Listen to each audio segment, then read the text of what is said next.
En 1829, dans les archives secrètes du Vatican, un document fut classé sous le sceau du silence éternel.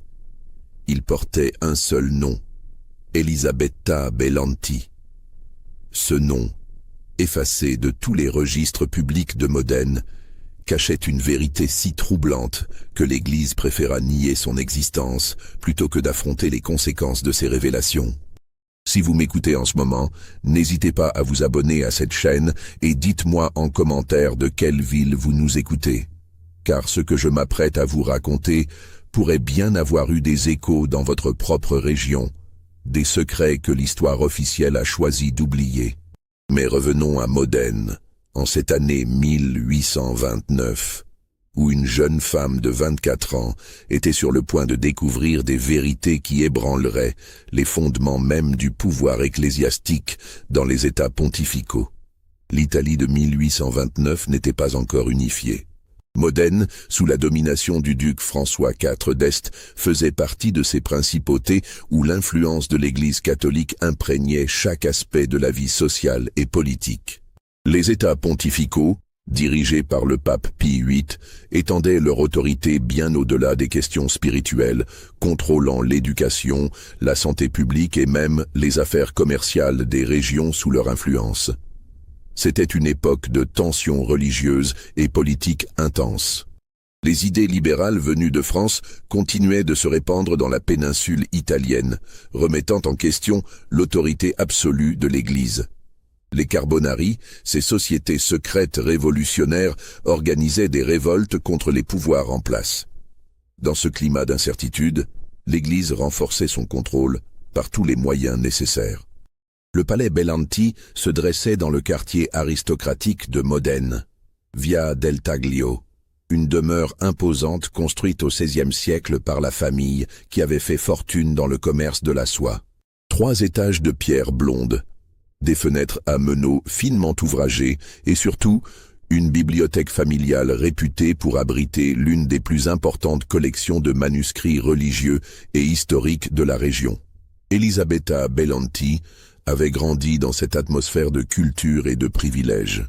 Fille unique du comte Alessandro Belanti et de la comtesse Caterina Farnese, elle avait reçu une éducation exceptionnelle pour une femme de son époque.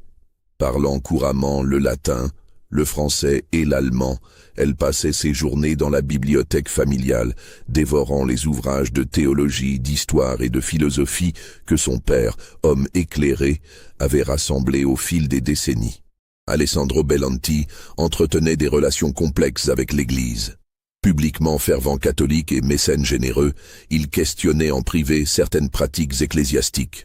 Cette attitude ambiguë s'expliquait par son histoire familiale. Son propre père avait été témoin de certains événements troublants impliquant le clergé local, événements dont il n'avait jamais parlé ouvertement, mais qu'il avait soigneusement documentés dans des lettres et des rapports cachés dans les archives familiales. La jeune Elisabetta menait une existence apparemment paisible, partageant son temps entre ses lectures, ses promenades dans les jardins du palais et ses œuvres de charité auprès des familles pauvres de Modène. Elle était connue pour sa beauté sombre, ses cheveux noirs comme l'ébène et ses yeux d'un vert profond qui semblaient percer les âmes. Mais c'était surtout son intelligence remarquable qui impressionnait tous ceux qui la rencontraient. L'hiver 1828 avait été particulièrement rigoureux. La neige recouvrait les toits de Modène depuis des semaines, et les habitants se réfugiaient dans leurs demeures, alimentant les rumeurs qui circulaient dans la ville comme des serpents invisibles. On parlait de miracles étranges dans certaines églises, de guérisons inexpliquées qui se produisaient toujours au moment le plus opportun pour l'Église, et de donations substantielles qui suivaient invariablement ces événements surnaturels. C'est par une soirée de février 1829 qu'Elisabetta découvrit par hasard le premier indice de ce qui allait bouleverser sa vie. Elle cherchait un ouvrage de saint Thomas d'Aquin dans la section la plus ancienne de la bibliothèque, quand elle remarqua qu'un des rayonnages semblait légèrement décalé du mur. Intriguée, elle poussa doucement les livres et découvrit un mécanisme dissimulé qui révéla un compartiment secret. À l'intérieur, soigneusement enveloppé dans de la soie noire, se trouvait plusieurs documents que son père avait cachés là. Le premier était une lettre datée de 1812, écrite de la main de son grand-père, Giacomo Bellanti. Les mots, tracés d'une écriture tremblante, révélaient un secret terrifiant. « Mon cher Alessandro », commençait la lettre, « ce que j'ai vu cette nuit dans la crypte de San Giovanni me hante depuis des semaines. Le père Toriani et monseigneur Valdrome étaient là, avec cet homme que je n'avais jamais vu auparavant. Il préparait quelque chose, mélangeant des poudres dans un calice d'argent. Quand la jeune Maria Costanza est arrivée, portée par deux hommes, j'ai compris que j'assistais à une mascarade destinée à tromper les fidèles. Ce qu'ils ont fait à cette pauvre fille pour simuler sa résurrection miraculeuse dépasse l'entendement. Je n'ose l'écrire clairement, mais sache que le miracle qui a tant impressionné notre ville n'était qu'une mise en scène orchestrée pour obtenir les donations nécessaires à la construction du nouveau séminaire. Les mains d'Elisabetta tremblaient en lisant ces lignes. Elle se souvenait parfaitement de cette histoire que l'on racontait encore à Modène. Maria Costanza, une jeune femme de 20 ans, était tombée dans un coma profond après une maladie mystérieuse. 3 jours plus tard, elle s'était miraculeusement réveillée pendant une messe célébrée pour son âme, devant une foule de fidèles émerveillés. Ce miracle avait déclenché un élan de ferveur religieuse et de générosité sans précédent dans la ville. Mais la lettre de son grand-père révélait une vérité bien différente. Le second document était encore plus troublant. Un rapport détaillé, écrit cette fois par son père Alessandro, décrivant une série d'incidents similaires survenus entre 1815 et 1825. Chaque fois, le même schéma se répétait. Une personne gravement malade, un miracle public spectaculaire, et immédiatement après, une campagne de collecte de fonds pour un projet ecclésiastique. Le troisième document était le plus accablant. Il s'agissait de la copie d'une correspondance entre monseigneur Valdrome et un certain docteur Ferdinando Ravaglia, datée de 1824. Les lettres décrivaient en détail les substances et les techniques utilisées pour provoquer des états de catalepsie temporaire, créant l'illusion de la mort, suivie d'une résurrection miraculeuse. Le docteur Ravaglia expliquait comment certaines drogues extraites de plantes pouvaient plonger une personne dans un coma si profond qu'elle paraissait morte, puis comment d'autres substances pouvaient la ramener brutalement à la conscience. Elisabetta passa la nuit entière à lire et relire ces documents, l'horreur grandissant à mesure qu'elle comprenait l'ampleur de la manipulation. L'Église locale orchestrait délibérément de faux miracles pour extorquer de l'argent aux fidèles. Pire encore, elle utilisait des personnes vulnérables, souvent des femmes pauvres, comme cobayes pour ses expérimentations, les exposant à des risques mortels pour le seul profit de l'institution religieuse. Au matin, quand elle descendit pour le petit déjeuner, son père remarqua immédiatement son trouble. Alessandro Bellanti était un homme observateur, et le visage bouleversé de sa fille ne lui échappa pas. Quand elle lui révéla sa découverte, il demeura longtemps silencieux, le regard perdu vers les jardins enneigés. « J'espérais que tu ne trouverais jamais ces documents, » murmura-t-il finalement.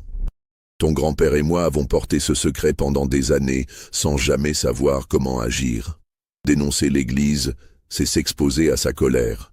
Et tu sais comme moi que sa colère peut être terrible. » Mais Elisabetta n'était pas femme à accepter le silence complice.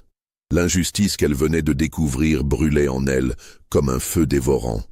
Ces familles pauvres qui se privèrent de nourriture pour donner leurs dernières pièces à l'Église, espérant gagner le salut de leurs âmes, ne méritaient-elles pas de connaître la vérité? Les semaines qui suivirent cette découverte transformèrent radicalement Elisabetta.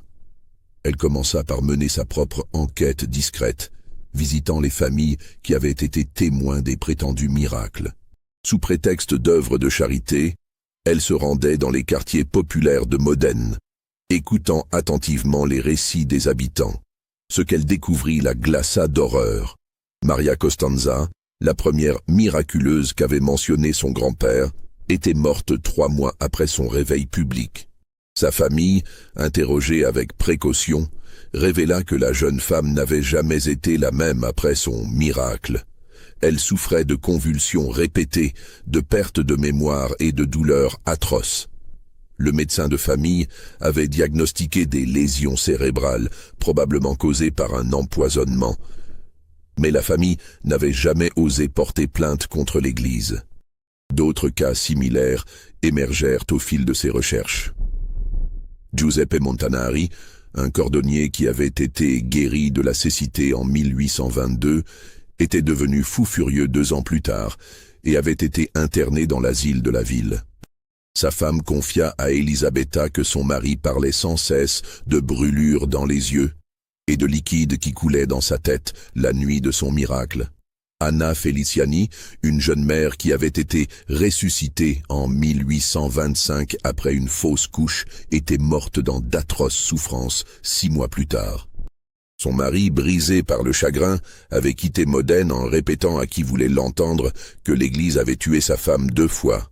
Mais le plus troublant était l'histoire de Caterina Sforza, une fillette de 12 ans qui avait été guérie d'une maladie de peau en 1827. Elisabetta réussit à retrouver sa trace dans un couvent des environs où la fillette avait été placée après son miracle. Les religieuses lui expliquèrent que Caterina était devenue muette après son expérience et passait ses journées à dessiner obsessionnellement les mêmes images. Des hommes en robe noire, versant des liquides dans la bouche d'une femme allongée.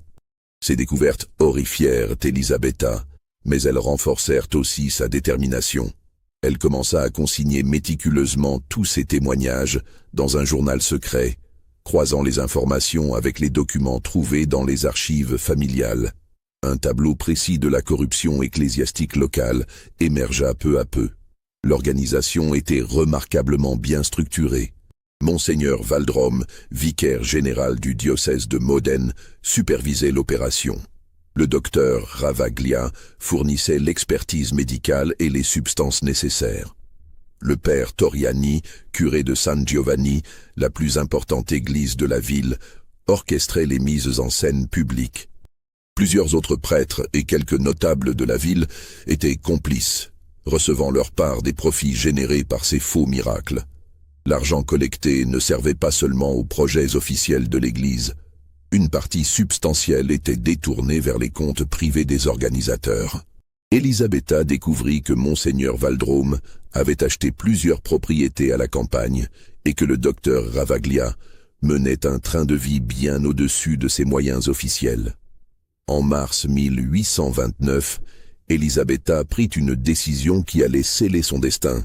Elle ne pouvait plus garder le silence face à tant d'injustices. Elle décida de rédiger un mémoire détaillé, exposant toute la vérité, avec preuves à l'appui, qu'elle comptait faire parvenir aux autorités civiles et à Rome même. Pendant des semaines, elle travailla jour et nuit sur son manuscrit, vérifiant chaque fait, recoupant chaque témoignage. Le document final comptait plus de 200 pages d'une écriture serrée, accompagnée de copies des lettres trouvées dans les archives familiales et de dessins représentant les substances et les instruments utilisés par le docteur Ravaglia. Son père, Alessandro, la supplia d'abandonner ce projet. « Tu ne comprends pas contre qui tu t'apprêtes à lutter », lui répétait-il. L'Église a survécu à tous les scandales, à toutes les accusations. Elle trouvera le moyen de te faire taire et nous serons tous perdus. Mais Elisabetta était déterminée. Elle avait prévu de faire parvenir des copies de son mémoire simultanément au préfet de Modène, au duc François IV et au cardinal secrétaire d'État à Rome. Elle pensait qu'en multipliant les destinataires, elle éviterait que son témoignage soit étouffé. Ce qu'elle ne savait pas, c'est que ses allées et venues dans les quartiers populaires n'étaient pas passées inaperçues.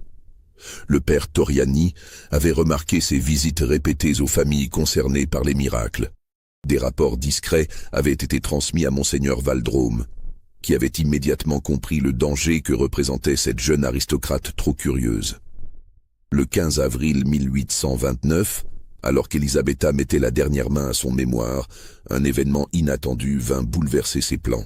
Sa femme de chambre, Lucia Bertoni, une femme de confiance qui servait la famille depuis 15 ans, tomba subitement malade.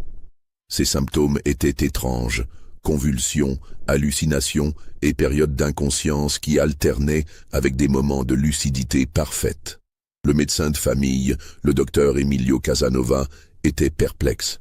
Il n'arrivait pas à diagnostiquer la maladie de Lucia, et ses traitements habituels restaient sans effet. La pauvre femme délirait, parlant de démons qui venaient en la chercher la nuit et suppliant qu'on l'emmène à l'église pour la sauver. Elisabetta, qui s'était attachée à Lucia au fil des années, passa de longues heures à son chevet. C'est durant une de ces veilles qu'elle entendit des paroles qui la glacèrent d'effroi. Dans son délire, Lucia murmurait des détails précis sur les expériences du docteur Ravaglia, décrivant des substances et des procédures qu'elle n'aurait jamais pu connaître dans son état normal. Les gouttes brûlantes dans les yeux, gémissait-elle. Les poudres amères qui paralysent la langue, l'aiguille qui perce la nuque pour endormir l'âme. Ces descriptions correspondaient exactement aux techniques mentionnées dans les lettres secrètes du docteur Ravaglia. Une horrible suspicion germa dans l'esprit d'Elisabetta. Et si la maladie de Lucia n'était pas naturelle?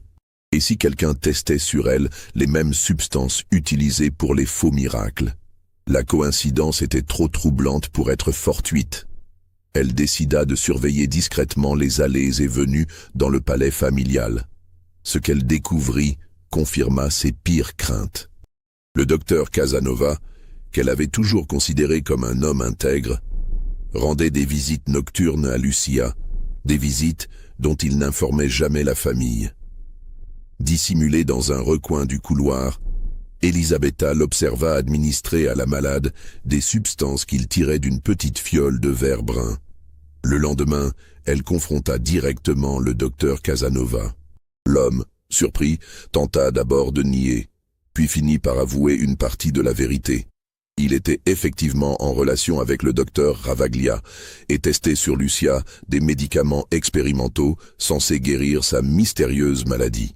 Il affirmait agir pour le bien de la patiente, mais son attitude nerveuse trahissait sa culpabilité. « Vous mentez », l'accusa Elisabetta. « Vous empoisonnez délibérément cette femme pour m'espionner, pour découvrir ce que je sais sur vos expériences monstrueuses. » Le docteur Casanova devint livide. « Mademoiselle Bellanti, balbutia-t-il, vous ne comprenez pas dans quoi vous vous engagez.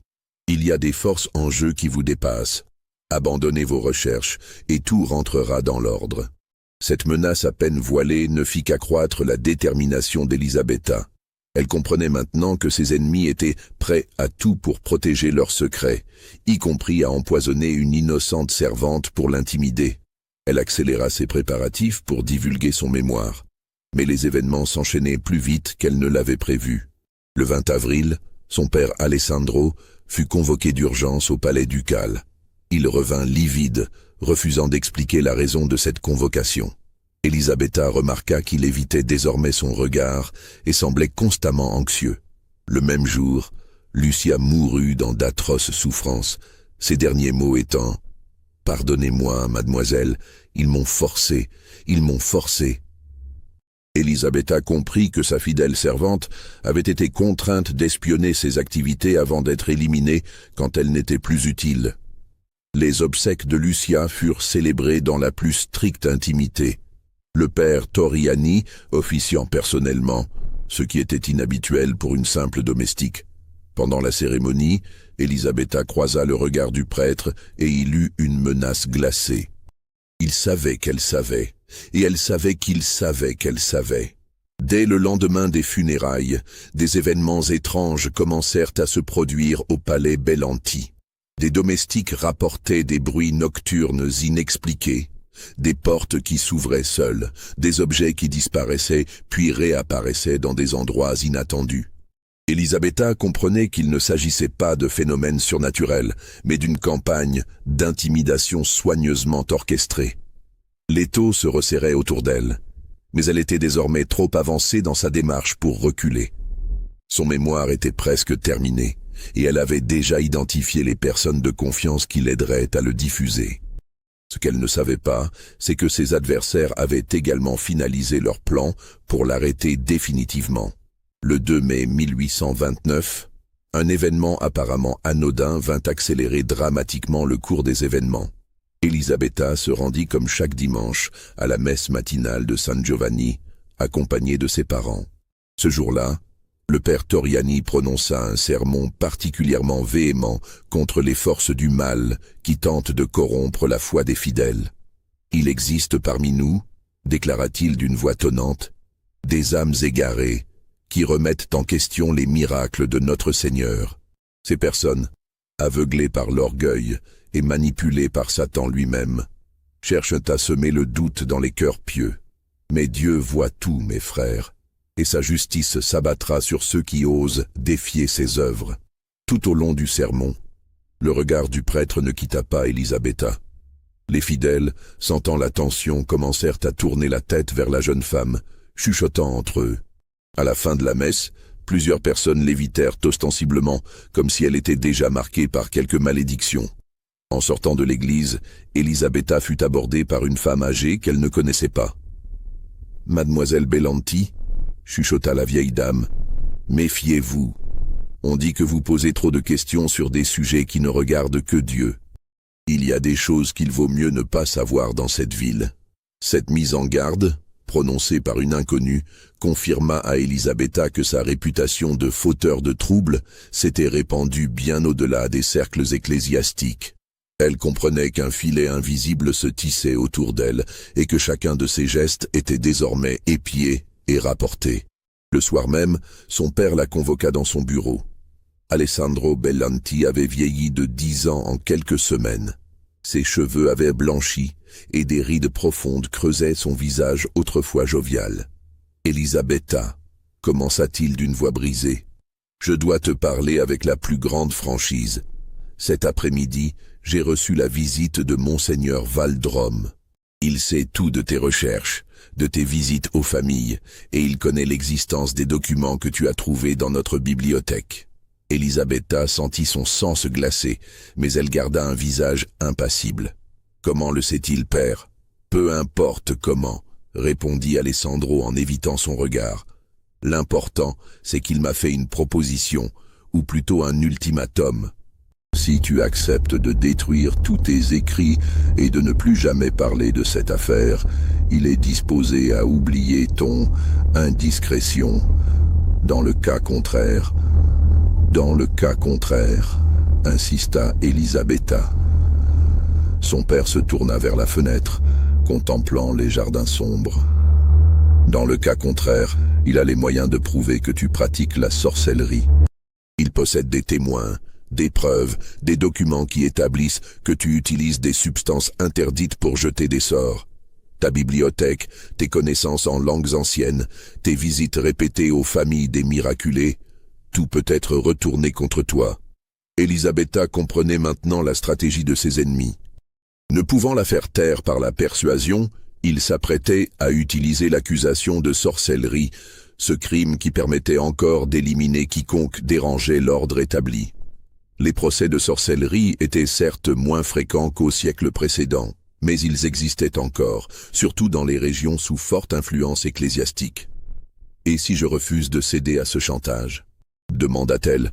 Alessandro se retourna vers sa fille, les yeux brillants de larmes contenues. « Si tu refuses, Monseigneur Valdrome lancera une procédure officielle contre toi. Il a déjà rassemblé des témoignages accablants. Le docteur Casanova affirmera que tu lui as demandé des poisons pour tes expériences occultes. Plusieurs domestiques témoigneront qu'ils t'ont vu pratiquer des rituels étranges dans ta chambre. Des familles que tu as visitées déclareront que tu leur as posé des questions suspectes sur les miracles, comme si tu voulais les pervertir. Mais tout cela est faux, s'indigna Elisabetta. Bien sûr que c'est faux, soupira son père. Mais dans un procès de sorcellerie, la vérité importe peu. Seuls comptent les apparences et les témoignages. Et Monseigneur Valdrome s'est assuré d'avoir suffisamment de témoins pour te faire condamner. » Elisabetta comprenait l'habileté diabolique de cette stratégie. En l'accusant de sorcellerie, l'Église détournerait l'attention de ses propres crimes. Elle passerait du statut de lanceuse d'alerte à celui d'hérétique dangereuse. Ces révélations sur les faux miracles seraient présentées comme les élucubrations d'une femme possédée par le démon. « Père, dit-elle fermement, vous savez comme moi que céder à ce chantage serait non seulement lâche, mais inutile. Ces hommes ont déjà tué pour protéger leurs secrets. Ils ont empoisonné Lucia, ils ont torturé des innocents. Croyez-vous vraiment qu'ils me laisseront tranquille si je me tais? Je représente un danger permanent pour eux, et ils ne prendront pas le risque que je change d'avis plus tard. » Alessandro ne répondit pas, mais son silence équivalait à un aveu. Il savait que sa fille avait raison. Monseigneur Valdrome ne pouvait pas se permettre de laisser vivre un témoin de ses crimes, même un témoin réduit au silence. Cette nuit-là, Elisabetta ne dormit pas. Elle finalisa son mémoire et prépara plusieurs copies qu'elle dissimula dans différents endroits du palais. Elle rédigea également des lettres explicatives destinées à ses contacts à Rome et dans d'autres villes italiennes. Si elle devait mourir, au moins, la vérité lui survivrait-elle. Au matin du 3 mai, elle prit sa décision finale. Elle ne céderait pas au chantage. Elle irait jusqu'au bout de sa démarche, quelles qu'en soient les conséquences. Mais d'abord, elle devait s'assurer que ces révélations seraient diffusées, même si elle n'était plus là pour s'en occuper. Elle convoqua discrètement Matteo Fabri, un jeune clerc qui travaillait pour son père et en qui elle avait confiance. Matteo était secrètement sympathisant des idées libérales et détestait l'autoritarisme de l'église locale. Elisabetta lui remit une copie de son mémoire avec des instructions précises. Si quoi que ce soit lui arrivait, il devrait immédiatement faire parvenir le document à une liste de personnalités influentes qu'elle avait établie. Elle ignorait que cette rencontre avec Matteo avait été observée par un espion de Monseigneur Valdrome. Son sort était désormais scellé. Si vous ressentez des frissons en écoutant cette histoire, n'hésitez pas à liker cette vidéo et dites-nous en commentaire ce que vous pensez qu'il va arriver à Elisabetta, car ce qui suit dépasse l'imagination. Et pourtant, cela s'est véritablement produit dans cette Italie du XIXe siècle où l'Église possédait encore le pouvoir de vie et de mort sur ces sujets. Dans la nuit du 4 au 5 mai 1829, Elisabetta fut réveillée par des bruits inhabituels dans le couloir de sa chambre. Des pas feutrés, des chuchotements, le grincement d'une porte que l'on ouvre avec précaution. Elle se leva sans bruit et entr'ouvrit sa porte pour observer ce qui se passait. Ce qu'elle vit la figea d'horreur. Plusieurs hommes en robe noire fouillaient méthodiquement la bibliothèque familiale. À leur tête, elle reconnut la silhouette imposante de Monseigneur Valdrome. Il cherchait manifestement ses écrits, retournant chaque meuble, examinant chaque recoin. Elisabetta comprit immédiatement ce qui se passait. Ne parvenant pas à la faire céder par les menaces, ses ennemis avaient décidé de passer à l'action directe. Ils s'apprêtaient probablement à planter de fausses preuves de sorcellerie dans sa chambre pour justifier son arrestation. Elle s'habilla rapidement et attrapa le sac qu'elle avait préparé en prévision de cette éventualité. Il contenait une copie de son mémoire, quelques bijoux de valeur et les clés du pavillon d'été familial, situé à l'extérieur de la ville. Elle devait fuir immédiatement si elle voulait avoir une chance de faire connaître la vérité. Mais au moment où elle s'apprêtait à quitter sa chambre par la fenêtre donnant sur les jardins, sa porte s'ouvrit brutalement. Monseigneur Valdrome se tenait sur le seuil, accompagné de deux hommes en noir qu'elle ne reconnut pas. « Mademoiselle Bellanti », dit le prélat d'une voix glaciale, « nous devons avoir une conversation très sérieuse. »« Je n'ai rien à vous dire », répliqua Elisabetta en reculant vers la fenêtre. « Au contraire, » poursuivit Monseigneur Valdrome en s'avançant dans la chambre, « vous avez beaucoup de choses à nous expliquer. Par exemple, pourquoi vous possédez ceci ?» Il brandit une fiole de verre sombre contenant un liquide rougeâtre. « Cette substance a été trouvée dans votre bureau, mademoiselle. Il s'agit d'un poison mortel, préparé selon des recettes que seules connaissent les pratiquantes de l'art noir. Pouvez-vous expliquer sa présence chez vous ?» Elisabetta comprenait parfaitement le piège. Cette fiole avait été placée là par les intrus pour justifier son arrestation.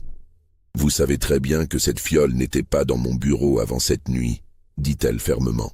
« Vous l'avez placée là pour me compromettre. » Le visage de Monseigneur Valdrome se durcit. Voilà bien les paroles d'une femme possédée par l'esprit du mensonge. Mais nous avons d'autres preuves de vos pratiques sataniques.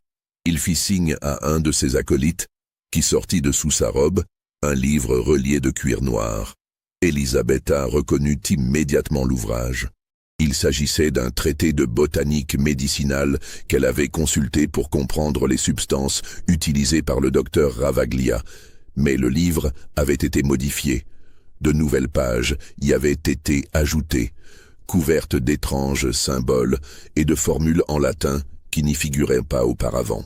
Ce grimoire, déclara solennellement Monseigneur Valdrome, contient des invocations démoniaques et des recettes pour préparer des filtres maléfiques. Nous l'avons trouvé caché dans votre bibliothèque personnelle. Comment expliquez-vous sa présence? C'est un faux, s'écria Elisabetta. Vous avez modifié ce livre pour me compromettre. C'était un simple traité de botanique. Les serviteurs de Satan nient toujours l'évidence, répondit calmement le prélat. Mais le plus accablant reste à venir. Il fit signe au second homme qui poussa vers l'avant une silhouette tremblante qu'Elisabetta reconnut avec stupéfaction. Il s'agissait de Caterina Sforza, la fillette qui avait été miraculeusement guérie en 1827 et qui était devenue muette après son expérience. Cet enfant, annonça Monseigneur Valdrome d'une voix théâtrale, a retrouvé la parole par un miracle de la divine providence. Et les premières paroles qu'elle a prononcées ont été pour dénoncer celle qui l'avait ensorcelée. La fillette, visiblement terrorisée, regardait alternativement Elisabetta et le prélat. Ses lèvres tremblaient, et il était évident qu'on l'avait dressée à réciter un témoignage préparé. « Parle, mon enfant », ordonna doucement Monseigneur Valdrome. « Dis-nous ce que cette femme t'a fait. Elle est venue me voir au couvent. » balbutia la petite Caterina d'une voix à peine audible. Elle m'a donné des bonbons, mais c'étaient des bonbons empoisonnés, pour m'empêcher de parler des vrais miracles. Elisabetta sentit son cœur se briser. Cette pauvre enfant, déjà victime des expériences monstrueuses du docteur Ravaglia, était maintenant manipulée pour servir de faux témoin contre elle. Elle comprenait que toute protestation de sa part ne ferait que renforcer l'impression de culpabilité. Maintenant, Mademoiselle Bellanti, reprit Monseigneur Valdrome, vous allez nous suivre sans résistance. Un procès canonique va s'ouvrir pour juger de vos crimes contre la foi et contre l'innocence. Si vous coopérez, si vous avouez vos fautes et dénoncez vos complices, la clémence de l'Église pourra s'exercer. Dans le cas contraire, il n'eut pas besoin de terminer sa phrase. Elisabetta connaissait le sort réservé aux sorcières non repentantes. Mais elle savait aussi que même si elle avouait des crimes qu'elle n'avait pas commis, Monseigneur Valdrome ne la laisserait pas vivre. Elle en savait trop sur ses véritables activités. « Très bien, dit-elle finalement, je vous suivrai, mais sachez que la vérité finira par éclater, et que vos crimes seront un jour révélés au grand jour. » Monseigneur Valdrome sourit froidement. « La vérité, mademoiselle, c'est ce que l'Église décrète qu'elle est. Et l'Église a décrété que vous êtes une sorcière. » Elisabetta fut emmenée sans ménagement hors du palais familial. Ses parents, réveillés par le bruit, assistèrent impuissants à son arrestation. Son père tenta de protester, mais Monseigneur Valdrome lui rappela sèchement que toute intervention en faveur d'une sorcière pourrait être interprétée comme une complicité. La jeune femme fut conduite dans les sous-sols de l'évêché, dans une cellule humide qui n'avait pas servi depuis des décennies. Les murs suintaient d'humidité, et la seule lumière provenait d'une minuscule fenêtre grillagée donnant sur une cour intérieure. Pendant 3 jours, elle fut maintenue dans l'isolement complet, sans contact avec l'extérieur. On ne lui donna que du pain et de l'eau, juste de quoi survivre. Cette période d'isolement était une technique classique pour briser la résistance psychologique des prisonniers. Le 4e jour, Monseigneur Valdrome vint personnellement l'interroger. Il était accompagné d'un greffier qui devait consigner ses réponses et d'un homme qu'il présenta comme l'expert en matière de sorcellerie, envoyé spécialement de Rome. « Mademoiselle Bellanti, commença le prélat, l'Église vous offre une dernière chance de racheter votre âme. Avouez vos pratiques démoniaques, révélez l'identité de vos complices et votre repentir sincère pourra vous valoir la miséricorde divine. Je n'ai rien à avouer, répondit fermement Elisabetta, car je n'ai commis aucun des crimes dont vous m'accusez. En revanche, j'ai beaucoup de choses à révéler sur vos propres agissements et ceux de vos complices. Le visage de Monseigneur Valdrome se durcit. Votre obstination ne fait que confirmer l'emprise que Satan exerce sur votre âme, mais nous avons les moyens de vous aider à vous en libérer. Il fit signe à l'expert romain qui s'avança vers Elisabetta. L'homme d'une maigreur cadavérique avait des yeux d'un bleu glacial qui semblait percer les âmes. « Mademoiselle, dit-il d'une voix douce qui contrastait avec son apparence inquiétante, je suis le père Augustin Torrealba, exorciste et spécialiste des possessions démoniaques. J'ai étudié votre cas avec attention, et je dois vous dire que votre situation est très préoccupante. » Il sortit de son sac plusieurs objets étranges. Des fioles contenant des liquides colorés, des instruments métalliques dont Elisabetta ne parvenait pas à identifier la fonction, et un livre couvert d'inscriptions latines. « Les marques du démon sont évidentes sur votre personne, » poursuivit le père Torrealba. « Votre refus d'avouer vos crimes, votre intelligence anormale pour une femme, votre capacité à lire le latin, tout cela indique une possession avancée. Mais nous pouvons encore vous sauver si vous acceptez de subir les rituels de purification nécessaires. » Elisabetta comprit immédiatement de quoi il retournait. Ces rituels de purification n'étaient autres que des tortures déguisées. On allait lui faire subir les mêmes traitements qu'aux victimes des faux miracles en prétendant chasser les démons de son corps. « Et si je refuse ces rituels ?» demanda-t-elle. Le père Torrealba échangea un regard avec Monseigneur Valdrome. « Dans ce cas, répondit-il tristement, nous serons contraints d'admettre que votre âme est définitivement perdue. Les autorités civiles devront alors être informées que vous représentez un danger mortel pour la communauté des fidèles. » Le chantage était clair. Accepter d'être torturé à mort sous prétexte d'exorcisme ou être livré aux autorités civiles pour être exécuté publiquement comme sorcière. Dans les deux cas, le résultat serait le même. « Je demande à voir mon père », exigea Elisabetta. « J'ai le droit de recevoir la visite de ma famille avant tout procès. » « Votre famille a été informée de votre arrestation, » répondit Monseigneur Valdrome. « Mais étant donné la nature de vos crimes, toute visite est suspendue jusqu'à ce que vous ayez été purifié de l'influence démoniaque. » Cette nuit-là, seule dans sa cellule, Elisabetta réfléchit à sa situation. Elle était parfaitement consciente que ses ennemis avaient organisé un piège parfait. Ils avaient fabriqué de fausses preuves, acheté de faux témoins et s'apprêtaient maintenant à la faire disparaître de manière légale. Mais elle n'avait pas dit son dernier mot. Elle avait confié une copie de son mémoire à Matteo Fabri, et elle espérait que le jeune homme avait eu le temps de la faire parvenir à ses destinataires. Même si elle devait mourir, la vérité sur les crimes de Monseigneur Valdrome pourrait encore éclater. Ce qu'elle ne savait pas, c'est que Matteo avait effectivement tenté de remplir sa mission. Mais lui aussi avait été arrêté, accusé de complicité de sorcellerie. Les copies du mémoire avaient été saisies et détruites. L'étau s'était refermé sur tous ceux qui auraient pu révéler la vérité. Le 5e jour de captivité d'Elisabetta, Monseigneur Valdrome revint la voir, accompagné cette fois de son père Alessandro. Le comte Bellanti avait l'air d'un homme brisé. Ses cheveux avaient encore blanchi et ses mains tremblèrent de façon incontrôlable. « Elisabetta, dit-il d'une voix étranglée, je t'en supplie, fais ce qu'ils demandent. Avoue ce qu'ils veulent que tu avoues. C'est la seule façon de sauver ta vie. »« Père, répondit doucement la jeune femme, vous savez comme moi que ces aveux ne me sauveront pas. Ils veulent seulement que je signe ma propre condamnation à mort. » Alessandro Bellanti se tourna vers Monseigneur Valdrome avec un regard suppliant. « Votre grandeur, vous avez promis que si elle coopérait, j'ai promis que la miséricorde de l'Église s'exercerait, » coupa sèchement le prélat. « Mais votre fille s'obstine dans le péché. Comment voulez-vous que Dieu pardonne à qui refuse de reconnaître ses fautes ? Elisabetta comprit que son père avait négocié quelque chose avec Monseigneur Valdrome, probablement en échange de sa fausse confession. Elle se doutait de ce qui avait pu être marchandé. « Père, demanda-t-elle, qu'avez-vous promis à Monseigneur Valdrome en échange de ma vie ?» Alessandro baissa les yeux, incapable de soutenir le regard de sa fille. Ce fut Monseigneur Valdrome qui répondit « Votre père a compris que votre famille possédait des documents compromettants pour l'Église.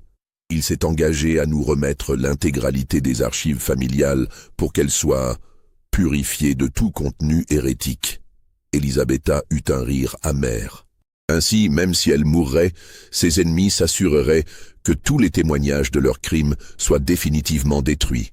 Les lettres de son grand-père, les correspondances du docteur Ravaglia, tous les documents qui auraient pu les compromettre seraient réduits en cendres. Et en échange, poursuivit Monseigneur Valdrome, votre père conservera ses biens et son rang social. Votre famille ne sera pas inquiétée, à condition bien sûr que votre mort soit acceptée comme la juste punition d'une sorcière repentante. Le marché était clair. Elisabetta devait mourir, mais sa mort serait présentée comme un suicide par remords, épargnant ainsi l'opprobre public à sa famille. En échange, tous les documents compromettants seraient détruits, et l'affaire serait définitivement enterrée. « Je refuse », dit simplement Elisabetta. Le visage de Monseigneur Valdrome se durcit. « Dans ce cas, mademoiselle, nous procéderons différemment. Demain matin, vous serez transférée dans un couvent isolé des Apennins, où vous subirez les rituels de purification nécessaires à votre salut. Si Dieu le veut, votre âme pourra encore être sauvée. » Elisabetta savait ce que signifiait ce transfert. Elle allait être emmenée dans un lieu secret où elle pourrait être torturée et tuée sans témoin. Sa mort serait ensuite présentée comme un accident survenu pendant les exorcismes. Cette nuit-là fut la dernière qu'Elisabetta Bellanti passa dans sa cellule de l'évêché. Au matin du 6 mai 1829, elle fut effectivement transférée vers un couvent perdu dans les montagnes, à plusieurs heures de route de Modène. Le voyage se fit dans une voiture fermée, escortée par des hommes en armes. Elisabetta eut tout le temps de contempler une dernière fois les paysages de son enfance, sachant qu'elle ne les reverrait jamais. Le couvent de Santa Maria del Grassi était un bâtiment austère et isolé, perché sur un pic rocheux et entouré de forêts sombres. Les religieuses qui l'habitaient étaient toutes âgées, et leurs visages portaient l'expression résignée de celles qui avaient renoncé depuis longtemps à toute joie terrestre. Elisabetta fut enfermée dans une cellule encore plus petite que celle de l'évêché. Les murs étaient couverts de moisissures et l'humidité imprégnait tout. La fenêtre, si l'on pouvait appeler ainsi la minuscule ouverture percée dans le mur, ne laissait filtrer qu'un mince rayon de lumière. Le père Torrealba arriva 2 jours plus tard, portant avec lui sa sinistre collection d'instruments. Les rituels de purification commencèrent immédiatement. Ce qui se passa dans cette cellule durant les jours suivants dépasse l'entendement. Sous prétexte de chasser les démons, le prétendu exorciste soumit Elisabetta aux mêmes tortures qu'avaient subies les victimes des faux miracles. Elle fut empoisonnée avec des substances qui provoquaient des hallucinations terrifiantes, des convulsions douloureuses et des pertes de conscience prolongées. Pendant ces rares moments de lucidité, elle entendait le père Torrealba dicter à un scribe les progrès de l'exorcisme. Selon lui, les démons qui la possédaient résistaient avec acharnement, mais ils finiraient par être chassés par la puissance de la prière et des sacrements. Au bout d'1 semaine de ce traitement, Elisabetta était méconnaissable. Son corps amaigri portait les traces des substances corrosives qu'on lui avait administrées. Ses cheveux noirs avaient blanchi prématurément et ses yeux verts brillaient d'une lueur fiévreuse qui témoignait des dommages causés à son système nerveux. Mais son esprit restait intact. Malgré la souffrance, malgré l'isolement, elle conservait sa détermination et sa lucidité. Elle savait que ses tortionnaires espéraient qu'elle sombre dans la folie pour pouvoir présenter sa mort comme la conséquence naturelle de sa possession démoniaque. Le 15 mai 1829, après 10 jours d'exorcisme, Le père Torrealba annonça que les démons avaient été chassés, mais que le corps d'Elisabetta était trop endommagé pour survivre. Elle mourrait dans les heures suivantes, libérée enfin de l'emprise satanique, mais victime des blessures infligées par les forces du mal. Cette version officielle fut immédiatement transmise à la famille Bellanti et aux autorités de Modène. Elisabetta était morte en odeur de sainteté, après avoir reconnu ses erreurs et accepté courageusement les souffrances nécessaires à sa purification spirituelle. En réalité, Elisabetta vécut encore 3 jours après cette annonce officielle. Trop faible pour bouger, elle gisait sur la paille humide de sa cellule, attendant une mort qui tardait à venir. Le père Torrealba, surpris par sa résistance exceptionnelle, envisagea d'accélérer le processus en lui administrant une dose finale de poison. Mais le 18 mai au matin, il trouva la cellule vide. Elisabetta Bellanti avait disparu. Les recherches menées dans tout le couvent et dans les forêts environnantes ne donnèrent aucun résultat. Comment une femme mourant empoisonnée avait-elle pu s'échapper d'une cellule fermée à clé, dans un couvent isolé au sommet d'une montagne? Le mystère reste entier à ce jour.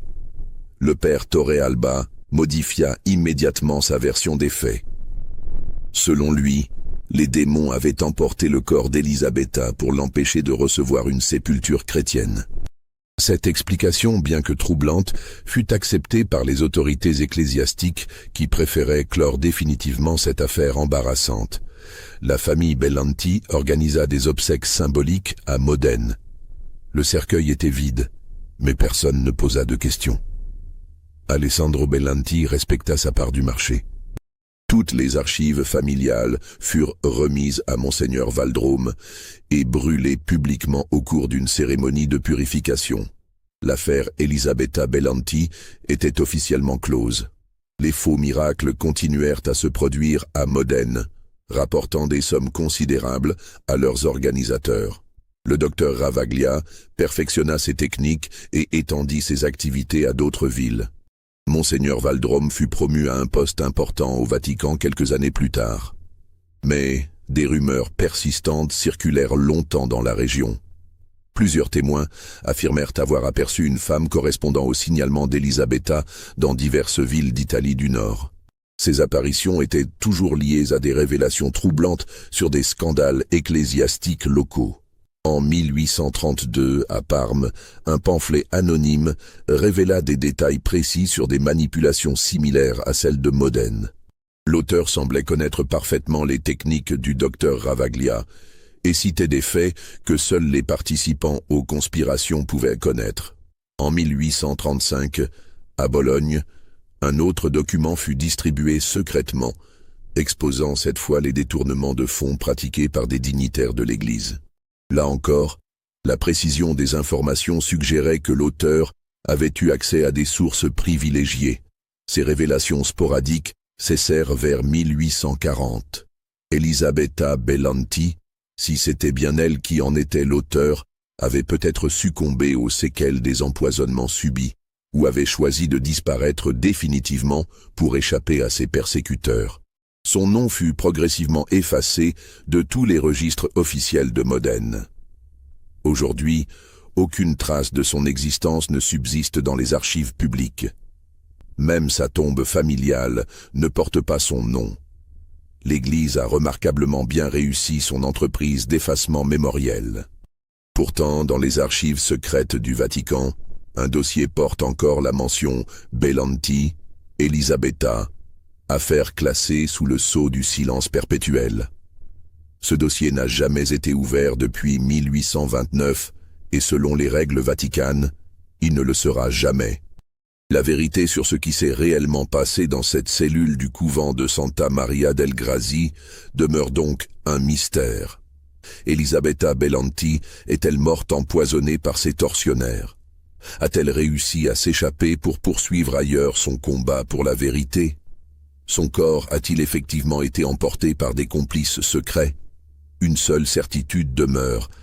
Une jeune femme de 24 ans a découvert des vérités si dérangeantes que l'Église catholique a préféré nier son existence plutôt que d'affronter ces révélations. Et vous, que pensez-vous qu'il soit arrivé à Elisabetta Bellanti? Croyez-vous que toute la vérité ait été révélée dans cette histoire? Dites-nous en commentaire ce que vous pensez de cette affaire. Abonnez-vous à cette chaîne pour d'autres révélations historiques troublantes et n'hésitez pas à partager cette histoire avec tous ceux qui s'intéressent aux secrets sombres de l'histoire. Car après tout, qui sait combien d'autres Elisabetta Belanti l'histoire officielle a-t-elle effacé de nos mémoires?